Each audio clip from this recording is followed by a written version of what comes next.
નમસ્કાર વિદ્યાર્થી મિત્રો, આજે આપણે ધોરણ 12 ઇતિહાસ વિષયની અંદર મોસ્ટ આઈએમપી પ્રશ્નો અને સેક્શન ઈના તમને આપવાના છે 5 ગુણના. આ ફાઇનલ આઈએમપી પ્રશ્નો છે. આમાંથી જ તમારે પૂછાશે અને 20 માર્ક્સ તમને પૂરા મળી જશે. તો ફટાફટ તમારો સમય ન બગાડતા વિડીયોની શરૂઆત કરીએ છીએ. સેક્શન ઈના મોસ્ટ આઈએમપી પ્રશ્નો જોઈએ તો પહેલા ચેપ્ટર 5ના જોઈએ તો 5મા ચેપ્ટરમાંથી ખાસ કયા કયા પ્રશ્નો કરવાના છે. તો 1857ના મહાસંગ્રામના ઉદ્ભવ માટે જવાબદાર લશ્કરી કારણો કયા કયા હતા. 1857નો મહાસંગ્રામ સાથી નિષ્ફળ ગયો, તેના કારણોની મુદ્દાસર ચર્ચા કરો. 1857નો બનાવ એ શું માત્ર સિપાહીઓનો બળવો જ હતો? તમારા ઉત્તરના સમર્થનમાં કે વિરુદ્ધમાં દલીલો ટાંકો અને 1857ના સંગ્રામના લશ્કરી કારણોની સનાવટ કરો. તો આટલા પ્રશ્નો તમારે ખાસ પ્રાયોરિટી આપવાની છે.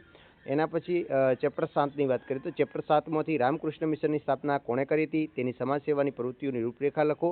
થિયોસોફિકલ સોસાયટીનો અર્થ અને તેના ઉદ્દેશો જણાવી તેમાં શ્રીમતી એની બેસનનો ફાળો વર્ણવો. એના પછી જે આર્ય સમાજની સ્થાપના કોણે કરી હતી તેની વિવિધ પ્રવૃત્તિઓનો ખ્યાલ આપો. ચોથું, રાજારામ મોહન રાય નૂતન ભારતના ઘડવૈયા સાથી ગણાય છે. એના પછી ચેપ્ટર 8ની વાત કરીએ તો એની અંદરથી હિન્દી રાષ્ટ્રીય મહાસભાની શરૂઆતના તબક્કાની કાર્યવાહી સવિસ્તાર વર્ણવો. એના પછી બંગભંગનું આંદોલન શા માટે થયું હતું, તેના મુખ્ય પરિણામોની ચર્ચા કરો.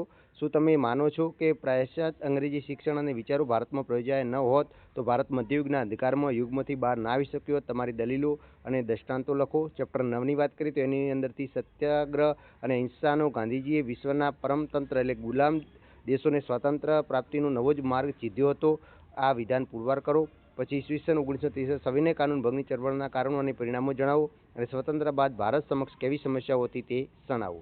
એના પછી ચેપ્ટર 13ની વાત કરીએ તો વિશ્વ સત્તા તરીકે જાપાનના ઉદય કઈ રીતે થયો. એડોલ્ફ હિટલરે 2 વિશ્વયુદ્ધ વચ્ચેના સાથે હાથ ધરેલી પ્રવૃત્તિઓ જણાવો. ફાસીવાદ એટલે શું? ફાસીવાદ વિચારસરણી મુખ્યત્વે કઈ બાબતનો સમાવેશ થાય છે.